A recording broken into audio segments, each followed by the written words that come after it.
Oui, toi qui m'écoutes en ce moment, ne cesse jamais d'aider les autres. Ne cesse jamais d'aimer.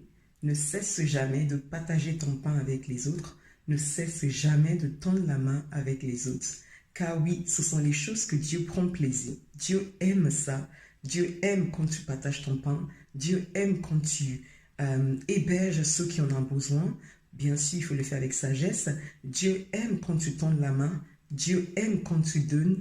Dieu aime quand tu partages. Car Dieu lui-même l'a dit dans Ésaïe chapitre 58, verset 7, que partage ton pain avec ceux qui n'en ont pas.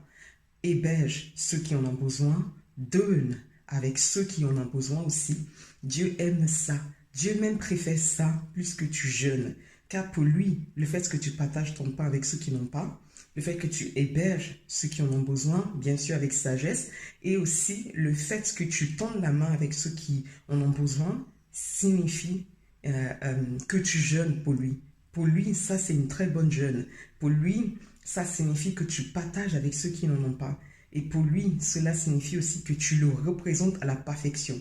Pourquoi? Parce que Dieu lui-même est bonté. Il n'est pas méchant, il aime donner. La preuve, regarde toutes les choses qu'il a fait dans ce monde. Il ne cesse que donner. Il ne cesse que donner. Donc, quand Dieu a créé l'homme en disant, créons l'homme en notre image, ça veut dire que Dieu lui-même, il n'est pas homme, il est esprit. Mais, en tant qu'esprit, il manifeste la bonté. Si toi, en tant qu'homme, puisque Dieu n'est pas visible, tu manifestes la bonté envers les autres, ça signifie que tu représentes Dieu à la perfection. Et quand tu fais ça, Dieu prend plaisir. Il prend tellement plaisir qu'il a dit, dans des moments de difficulté, par exemple ton obscurité sera comme le midi. Tu imagines ce que ça signifie? Le midi, on est bien d'accord, il n'y a pas d'obscurité.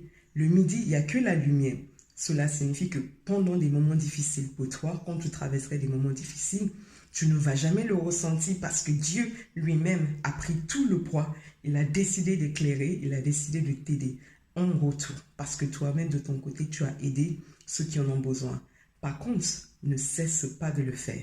Pourquoi? Parce que c'est possible que ceux que tu aides te font du mal en retour. C'est même pas que c'est possible, c'est probable. La chance est même très, très élevée. Ceux que tu aides, c'est probable qu'ils te font du mal en retour. Mais il ne faut pas regarder le mal qu'ils te font, mais il faut plutôt regarder celui qui t'appelle, celui qui t'a créé, c'est-à-dire Éternel Dieu Tout-Puissant qui manifeste la bonté à tous ceux qui en ont besoin. Toi aussi, qui es en son image, tu dois manifester la bonté. J'espère que cette révélation te fait du bien et t'encourage à rentrer encore plus dans la profondeur de Dieu en aidant les autres. À très bientôt. Bye.